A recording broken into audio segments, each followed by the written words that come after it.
All right. I am finally back, making some videos again. Kind of changed what I was doing. Like I was saying, I'm going to do a little different direction. Last night I was watching a video by a trans man who was talking about Christianity and trans acceptance, and was pulling some scripture out of the Bible. And like, I get it. I understand. As someone who's trans, like, God's not going to leave me, God's not going to forsake me, but I just want to kind of start addressing some of this that I'm seeing out there. And I'm not saying I have all the right answers, because I don't. Believe me, I don't. But this particular individual on this channel was using scripture, and hey, I'm all for using scripture, but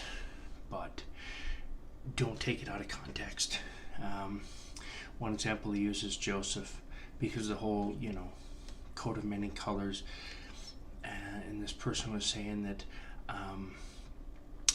it's just described as a long garment with sleeves, and so this person was trying to infer that it could have been a dress and all this stuff. Look, don't take scripture out of context like that, because we can twist scripture to say whatever we want it to say if we get the right verse, right?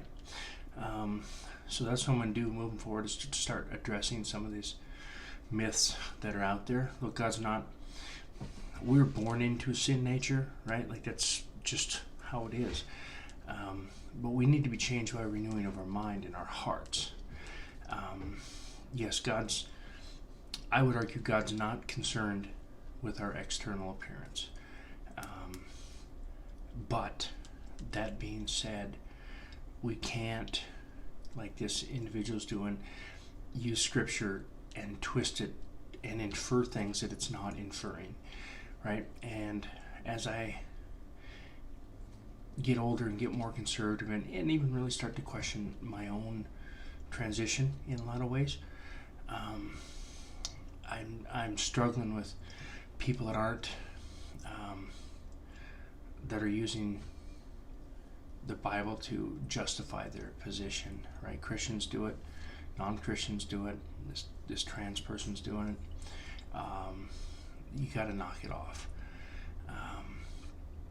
Don't assume, well, like with Joseph in this coat, it has long sleeves and it's long. That in no way indicates that it's a dress and that he was doing woman's work because he was at the well. I mean, this is just a pile of ridiculousness, and this is where we get ourselves into trouble, when we start twisting scripture to justify what we want it to say. I heard a guy one time, his name was Tony Sutherland, great preacher, loved listening to him, and he had a comment one time. He said, when you take the text out of context, all you're left with is the con, and that is 100% true, 100% true. And I'm seeing it more and more, not only from the Christian community, but from the LGBT community as well, right? And I'm not judging the LGBT community, and I'm not saying that God is going to reject you. I'm not saying that at all. But what I am seeing is, be very, very careful in what you're twisting with scripture and how you're interpreting it. Yes, we're humans. We're gonna make mistakes. But to pull blatant misrepresentations of scripture is a very dangerous thing to do. I just want to do this real quick. I'm gonna start getting into more about this, but I just want to throw this out there real quick.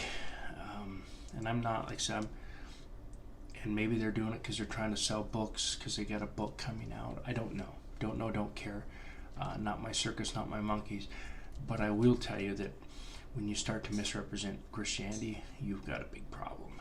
And as a follower of Christ, scripture is pretty clear. You don't add to or take from this book, right? You don't edit the scriptures. And so, anyway, we'll talk more about that as we go. Hope everybody's having a great day, and I'm going to go eat my pizza. Bye-bye.